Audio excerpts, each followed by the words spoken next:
Please welcome Conrad Lee, who will be holding a talk on privacy invasion or innovative science. A round of applause.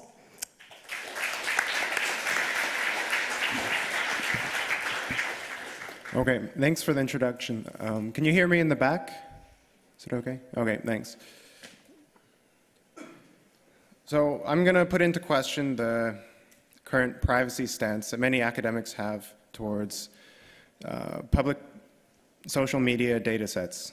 So I want to make 2 points. The first is that privacy issues are preventing a leap forward in the study of human behavior. And more specifically, they're doing so by preventing the collection and public dissemination of high-quality data sets. The second point I want to make is that in many situations, the current behavior of academics in sharing these data sets is, I think, too sensitive to privacy. And this is because privacy on many of these sites is an illusion. And it's not an illusion that academics need to propagate.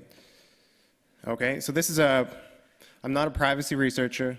I use social media data sets and to research how things spread through social networks. So this isn't a theoretical talk, it's just going to outline some of the issues I've faced in my own research.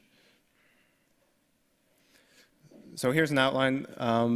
First I'll motivate the whole thing on why these social media data sets are interesting, how they will help us make new discoveries about human behavior.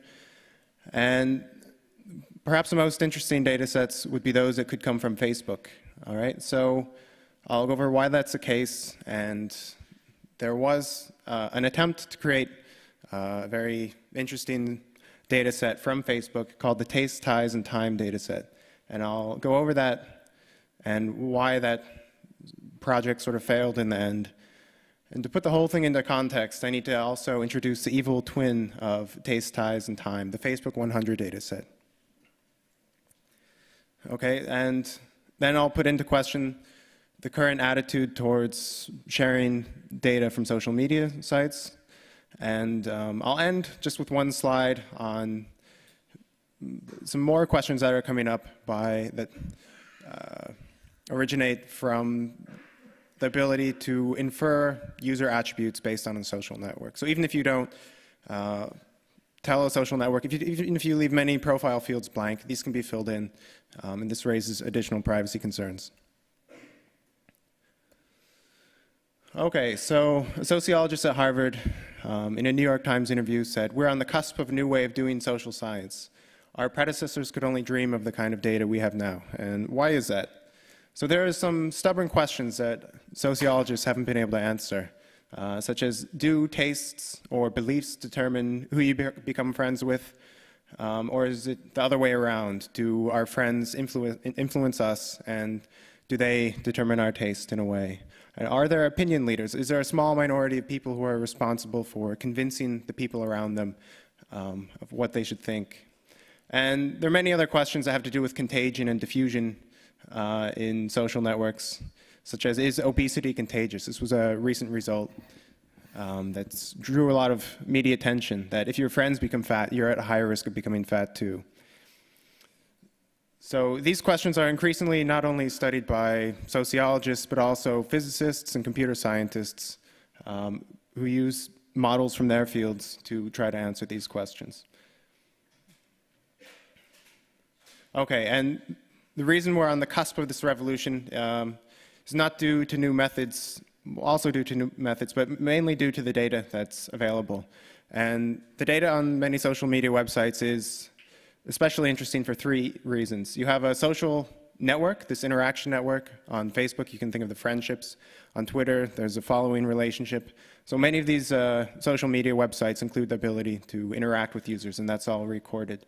And crucially, this network data is revealed or observed rather than obtained through a survey. So sociologists have been looking at social network data for a long time now, but traditionally the social network would be based on a survey. And it turns out that if I ask most of you here, who are the 30 people you interact with most, you wouldn't provide a very accurate list. It would differ from the list if someone actually followed you around and looked at who you interacted with.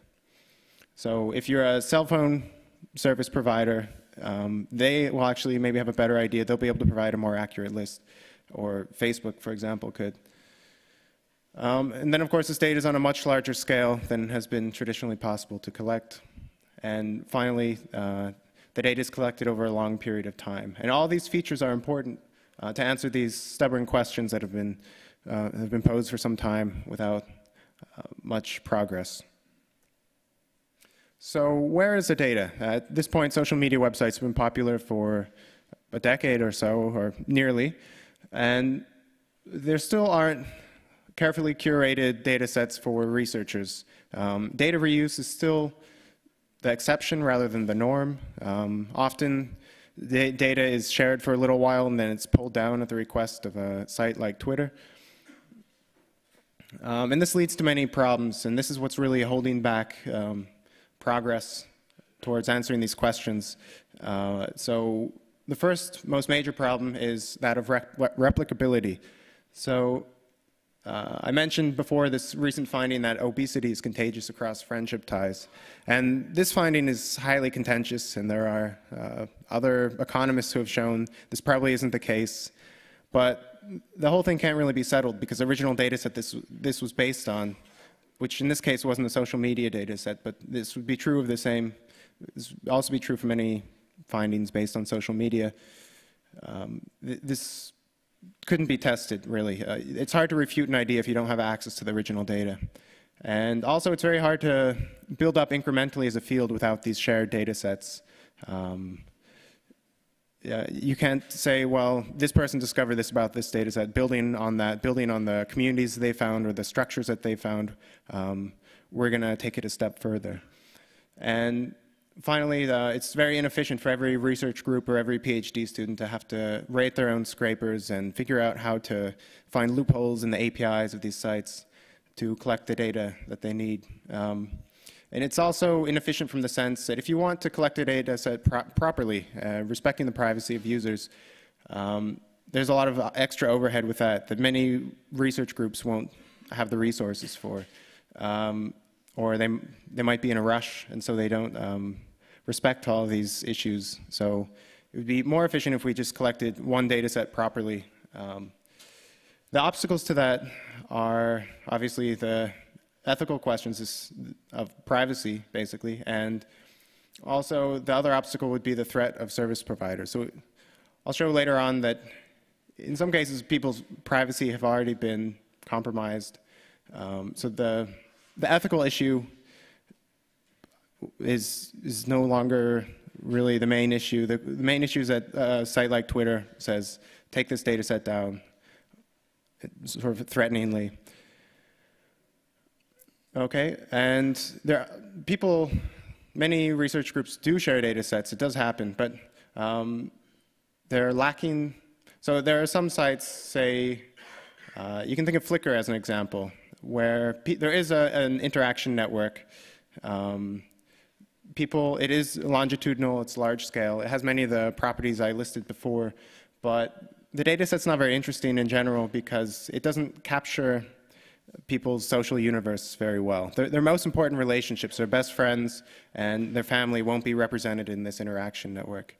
Ideally, you would have a data set from something like an isolated village of people who all had smartphones and all use their social media site, so you could track back changes in user behavior to your original data. So if someone changes their political opinions, you can find the cause for that change within the data set that you have. So of course, there are shared data sets, but there hasn't been one that sort of a canonical, a very important data set of general use. Well, there has been one that was collected, this taste, ties, and time data set, which I'll go over now, but for privacy reasons, is not being distributed publicly. So this data set was from a relatively self-contained social group. It was collected on freshman students going into a US private university where people would come from all over the country, sort of sever their existing social ties and be living in this little isolated college community. And another nice aspect of this data set was that it's from Facebook, and college students at the time very heavily used Facebook. So if you were friends with somebody in college, it's very likely that that friendship would show up in this data set. And the group that collected this data, they had the resources to manually annotate it, to get people to look at each profile and say, well, if this field wasn't filled in, if their gender wasn't filled in, they can look at the picture and tell what the gender is. And so manually enrich this data set. Okay, and this taste, ties, and time data contained information on gender, socioeconomic status, race, academic major, things sociologists believe play an important role in many of these fundamental questions. And it also included information on what people's favorite books were, their favorite bands, films, etc. So in many ways, it was an unprecedented data set. It was collected from a small university in New England, and it was collected over 4 years. And according to the terms of the funding, it had to be made public. The ethical aspects of this study were approved by the Harvard Institutional Research Board, and Facebook also was aware of this study and approved of it. So there were measures taken to preserve the privacy of the users involved. Their names were removed and contact information was removed, and many of the attributes, say your favorite band, so if one user had a few rare attributes, it might be easy to re-identify them. So rather than telling you what the favorite books or bands were, they encoded them with numbers. So you would know if two people had a book in common, but you wouldn't know what that book was. Nevertheless, the anonymity of the data set was quickly and easily cracked, in the sense that people discovered where the data was coming from. It was from the Harvard class of 2009. So the researchers who were collecting this data were also from Harvard. So there were after this data set was cracked, there were some serious criticisms of the whole study. And the first is that the subjects weren't ever informed that their profiles were being scraped, and so there was no way to opt out of this study. And the second is that the profiles were being scraped from the privileged positions of other, fellow students. So the researchers in charge of this study hired students at the university to collect this data. So at the time, Facebook had sort of a three-tier privacy policy. You could share your profile and your friends with only your friends, or you could share that with the whole network, which in this case was a college, or globally.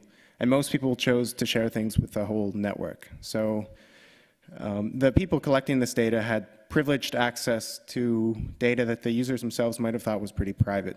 And then this data set was going to be released to the public. So those are some of the serious privacy criticisms that arose. And the data set was quickly yanked down from their website. Here's a note from 2010. It's still offline as we take further steps to make this data set anonymous, and there's still no updates since then. I haven't heard of it being on BitTorrent. It was apparently released for a little while, but I haven't seen it anywhere.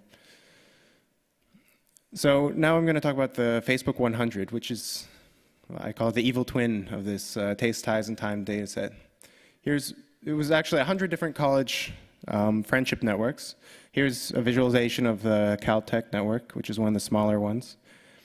And this data set appeared in early 2011, although the data itself originates from September 2005. There's also a smaller data set released a few years ago called the Facebook 5, which was gathered a little bit earlier. And this data came directly from Facebook. It came from the CTO of Facebook, Adam D'Angelo. That's what the paper that introduced this data says. And so for 100 universities, we have the complete friendship network, and we have data on gender, dorm, academic major, and the high school that the user attended. So one interesting point is that the friendship network is complete regardless of the privacy settings. If a user said they only want their friends to know about this, about their friendship network and their profile, it didn't matter. Facebook just included everything, basically. And they did take some measures to try to keep this data anonymous. They removed the names, and they encoded the attributes. So you wouldn't know if someone was male or female. There was gender 1 and 2. And yeah, so all those attributes had the same encoding. Okay, now there's the interesting question of, could this data set be cracked without much additional information? And yes, it could. There was that reference should say, there's a paper from Kleinberg and I think it was Backstrom. And they were able to show that even if you have a huge network of, say, everyone in Facebook now, or even if it included everyone in the world, you could, if before the data had been collected, you had implanted, say, between 5 and 10 nodes in that network and created some random connections between them, you could efficiently find those nodes in the anonymized data set. And from there, you could de-anonymize more of the network. And even if you didn't actively create accounts for this kind of privacy attack, if you just had information about your network before it was collected, it's very likely that you'd be able to find yourself again. So theoretically, it's very difficult to anonymize social network data. So I tried to identify myself in this. I happened to be a college student at the time when the data was collected. And in half an hour, I still wasn't able to find myself. I narrowed myself down to about 15 people.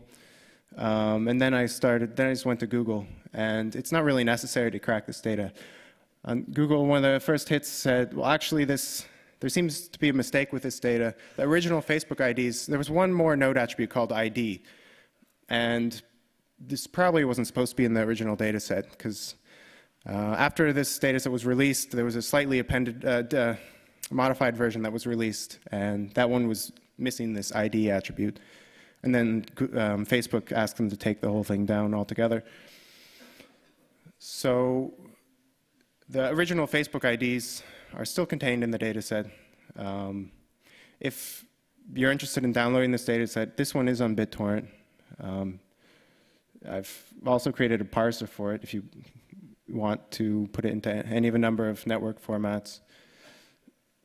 So here's how easy it was. Here's how I found myself. I just went to Facebook, searched the source code for user, and I found, oh, there's some number. It looks like a user ID. Went into the data set, and sure enough, there I was. So that's not too interesting. Could we find someone famous? So here's Mark Zuckerberg. If you type into Facebook, Mark Zuckerberg Facebook ID, you'll find his ID is actually the lowest of all Facebook IDs. It's number 4. So you can look in the Harvard network. It was one of the 100 networks included in this data set. And sure enough, there he is. He has 156 friends, which doesn't make him particularly popular in Harvard. Makes him 4,055th most popular person there. So it's easy to find people in this data set. You could probably write a scraper that would identify. There were 1.2 million people's accounts were in this Facebook 100 data set, and probably wouldn't be hard to identify a large number of those. Okay, so that puts this taste, ties, and time data set into context. So this data was pulled to protect the privacy of users. In the meantime, though, Facebook releases basically the data that's contained in that set anyway. So the Harvard network in 2005 is contained in this Facebook 100 data set. So the user's privacy has already been quietly compromised. Most of the users aren't aware of this. So this brings up the question of why don't we distribute the taste, ties, and time data set, or similar data sets? This is just one example to be concrete, but there are other situations where data sets have been posted and then pulled down at the request of the provider. So before delving into this question anymore, we should consider 2 conceptions of privacy. The first one is harm-based. So, this one says if as long as no harm comes from the fact that I have your data, as long as I don't steal your identity or try to do anything with it that you would disapprove of if you really knew what I was doing, then we haven't done anything ethically wrong. So academics who are uninterested in the identities of the individuals, so this is one important part. This is one important point. Academics in general, they don't need to know the identities. They don't want to know the identities. They don't want to de-anonymize the network. They're just looking for patterns in the data. So according to this harm-based philosophy or conception of privacy, we can use this data as academics. And this, I would argue, is the conception of privacy that most academics work with. The other conception would be a dignity-based, and both of these conceptions were in a paper from Zimmer in 2010. There's a bibliography at the end if you're interested in where these come from. The dignity-based conception of privacy says that if the data is stripped out of its intended sphere, then you're already compromising the basic human dignity of the user. So if you have a data set with millions of people, you can bet that probably a few of them don't want their data researched by anyone, no matter how benign it seems to the academics. So I would say most academics who are looking at large data sets do not have this conception of privacy, otherwise they wouldn't be looking at the data sets. So most effective research environments have adopted this harm-based paradigm. So now another look at the current policy. You can exploit sensitive data for your own academic research. For example, this taste, ties, and time data set is still being used by the Harvard researchers who gathered it. You just can't share it. And the ostensible explanation for this is that academic use is allowed because academics, we're not interested in harming you. We aren't going to steal your identity. We don't even care about your identity. So the reason we don't share it is so it won't be used maliciously by people who do want to do those things. And so the assumption here that holds us all together is that, well, malicious users can't collect this data themselves. So as long as we don't distribute it, your privacy will be maintained. Okay, so this, it's not only in this Facebook data set where privacy has been compromised, of course. There are a lot of the social media data sets that have been shared, and other data sets like the Netflix Prize data set, they've been cracked in a way so that users could be re-identified. So this is a persistent problem in this field. And it basically boils down to the fact that it's hard to maintain privacy and accessibility for users simultaneously. So another example, in Germany, there was a network before Facebook became popular here, or was translated into German. There was StudiVZ, and that was notoriously insecure. In 2007, I think it was an undergraduate student at the Technical University in Munich, scraped the entire StudiVZ friendship network. And others have scraped that one as well. So there's an illusion here. People believe their data is more private than it is. And there are also cases where, so to scrape the StudiVZ data, you would need to log into StudiVZ, which means you've agreed to the terms and conditions, which say you shouldn't scrape it. But there are other cases. For example, blogger Pete Warden scraped 210 million profiles from public, basically data that Facebook had made public. And he didn't log into Facebook at all to do this. In fact, he even respected their no robots files. So he only scraped files that Facebook had seemingly showed was okay to be scraped. But although this data was completely public, Facebook threatened to sue Pete Warden and he had to take it down. So the same could be said of other large Twitter data sets or Foursquare data sets or data from other social media sites. Okay, and of course the leaks of data that we really have to worry about go unheard of. We don't know about malicious users because they don't try to publish and share their data. And of course the government also has access to a lot of data, which is something maybe users don't always think about. So why does this policy exist? Well, one way to answer this question is to think of who benefits from this policy. And it's not the users who are just less aware of the vulnerabilities by basically the fact that they can't be shared publicly. It's not science which is held back for the reasons I've already stated. The service providers benefit. For example, Facebook or Twitter, they avoid bad press, they avoid lawsuits, and malicious users also benefit. The vulnerabilities of these social media websites remain unknown, and users who aren't as aware of them are more confident to share sensitive information.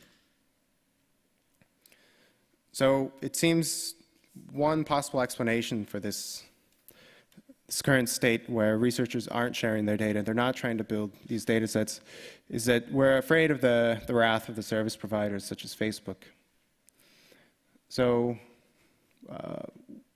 we can say we're not sharing it for privacy reasons, but if malicious users are likely to be able to access this data anyway, then why do we have to pretend like the site is private?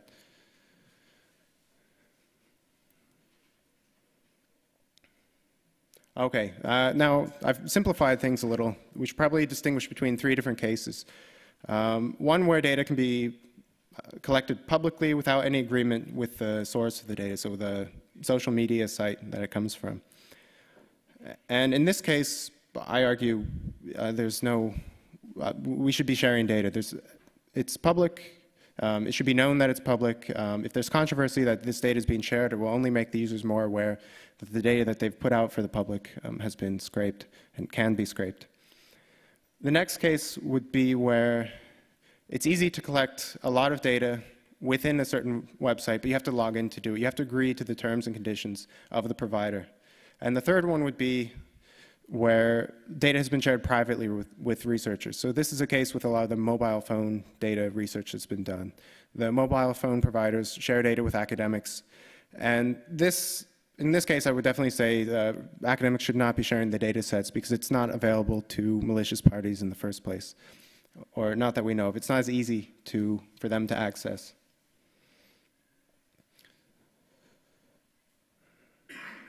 Okay, so yeah, my point again is if service providers leak this data out easily, then why should academia pretend like it's hard for us to access or we can't share it? So to return back to the concrete example of this taste, ties, and time data set, it's sort of a gray area.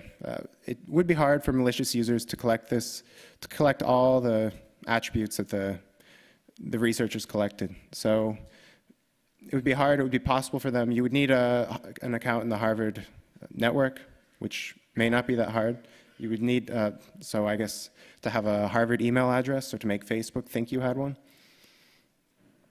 And they also did a lot of manual annotation on the data. So I will say it is sort of a gray case. It's not easy to deal with this problem. Okay, and now just one last slide on a host of other problems that come in if you try to enhance data sets. So there's been some research done on filling in things people leave blank on their profiles. So if you have a social network and you have some set of users, say you have 20% of users who fill in some attribute on their profile, say their gender, or the year that they graduate, or the year they're born in, then there's been research that shows you can infer with high accuracy what the values are for the other 80% of the people. And another interesting example was some MIT researchers looking at the MIT Facebook network were able to show that you can come up with a classifier, a machine learning classifier, in this case a logistic regression model, that can accurately predict whether a user is a gay man or not. So this is basically, even if there's not even a field for it on the site, or if you leave it blank, your friends reveal a lot about you if you're using a social media site. And the question is, how far should academia push this research? So should we try to enhance our data sets by trying to fill, if you have a data set and you're trying to do some research, it's really annoying when there are all these blank fields. You don't know what the gender of this person is. You don't know what the gender of that one is. So using such classifiers, you can try to fill in all those blanks. And should we be doing that? And should we be coming up with methods that can do that very accurately? Okay, so I'll just leave off with that and be interested to hear of any questions.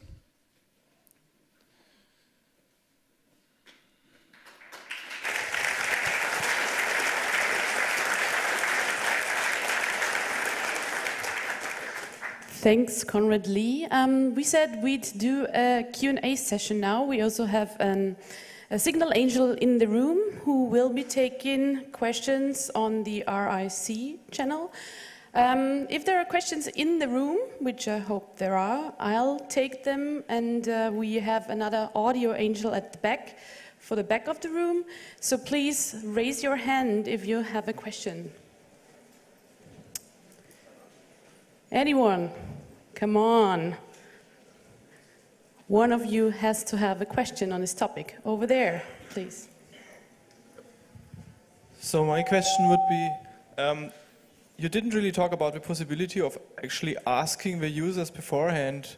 So why is there not the idea of just asking the users if they would like to participate in the study or not? Because I would believe that you could find enough users who would voluntarily like to participate in the study.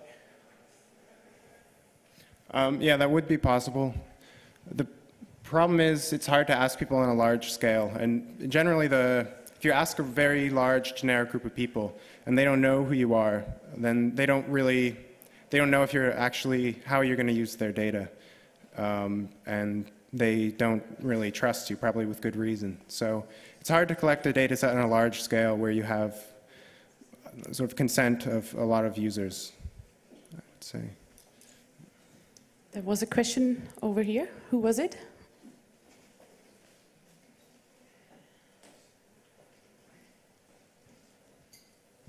Thank you. Hello. I also work on that kind of subjects and with that kind of data sets. And one of the things I think is most important and that you told is relationships that researchers and big companies like Facebook develop. Because actually nowadays there's not a lot of companies who have that kind of data sets, only, well, Facebook and Twitter mostly. And at the beginning they weren't very sure what kind of relationships they wanted with universities, and they were perhaps more open than now.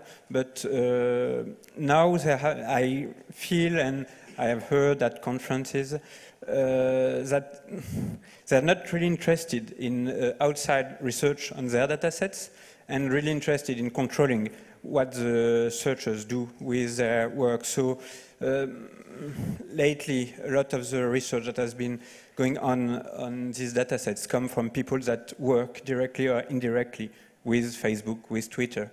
So for the general public, it's really a problem because we can't really know on a security or intimacy protection point of view what really is possible with these data sets, what the marketeers, for example, that the companies that buy those kind of data sets from Facebook or that can access to that kind of information can do with those data.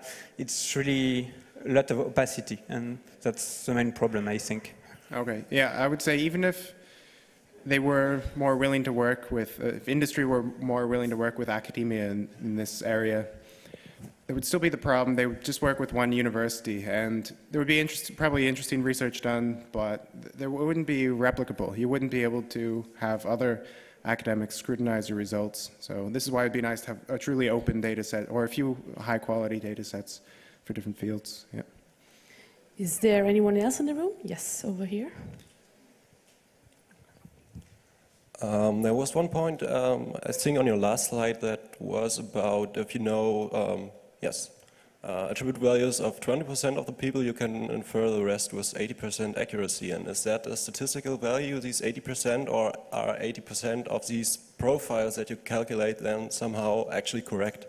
Or is that, I can infer that, you know, in a network where I know there are almost only women, that I know that statistically most of the others are women too. So is the individual data set for one person correct in 80% of the time, or is it statistical about the whole network?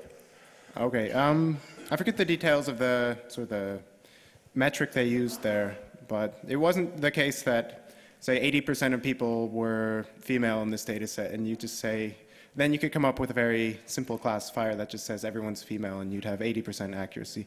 That wasn't the case. It was,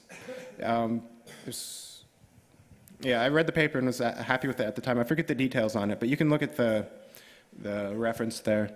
It's in the bibliography. I forget which metric they use, though. Anyone with a question? Yeah.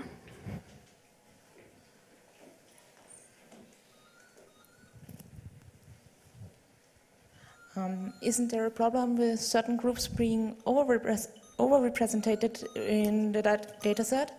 Because not everyone uses Facebook, and there are some groups who use it more and some groups who use it less. And isn't this a problem when using the data? Yeah, that's true. So that's why, for example, the people who created this taste, ties, and time data set, they carefully chose a group of people where nearly everybody used Facebook. I think the incoming class, there were 1,600 people, and over 1,500 people had Facebook accounts.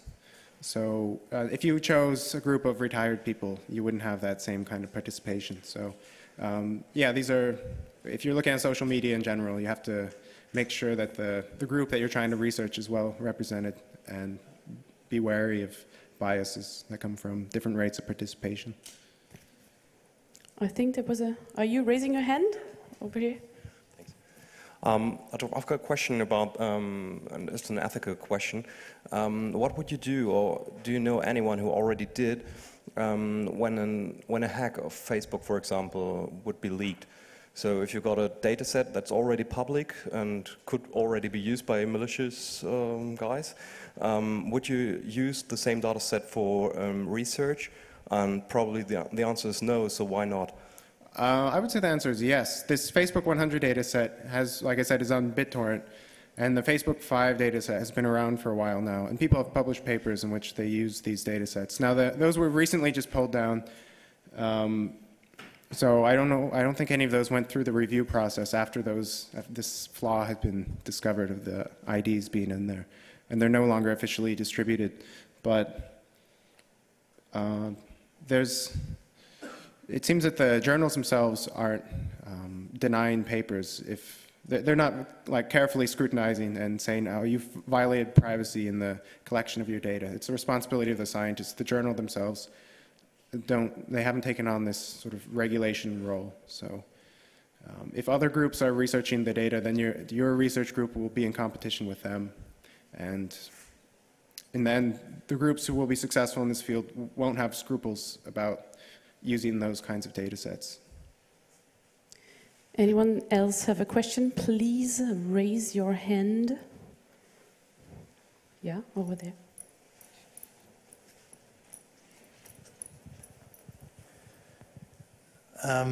Yes, during the past 1 or 2 years, there's been an ongoing debate about Facebook privacy and everything.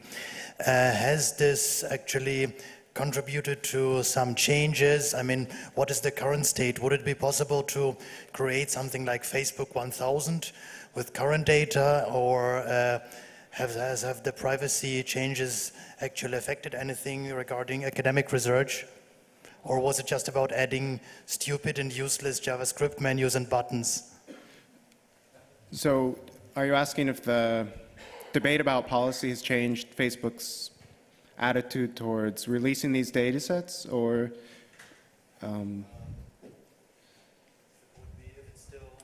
Microphone. Yes, if it would be possible for researchers to get a current snapshot or some sort of current dump of current Facebook data. So Facebook 100, it's a little bit older, but I mean, if the changes in the privacy conditions and everything of Facebook still would allow the creation of a new data set with current data. Okay, I don't think so. Well, of course it would be possible, but it only becomes more and more clear how hard it is to really anonymize this data. And so I think the tendency would be to be more careful with it rather than distributing it more, like if you're in the position of Facebook. But I'm not sure. I'm not sure what the people in Facebook actually think.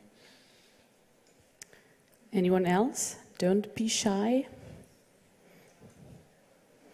Please raise your hand if you have a question. Anyone? No more questions? Do we have a question on IRC? No? Anyone? Now is your last chance. All right, then please give it up for Conrad Lee and his talk.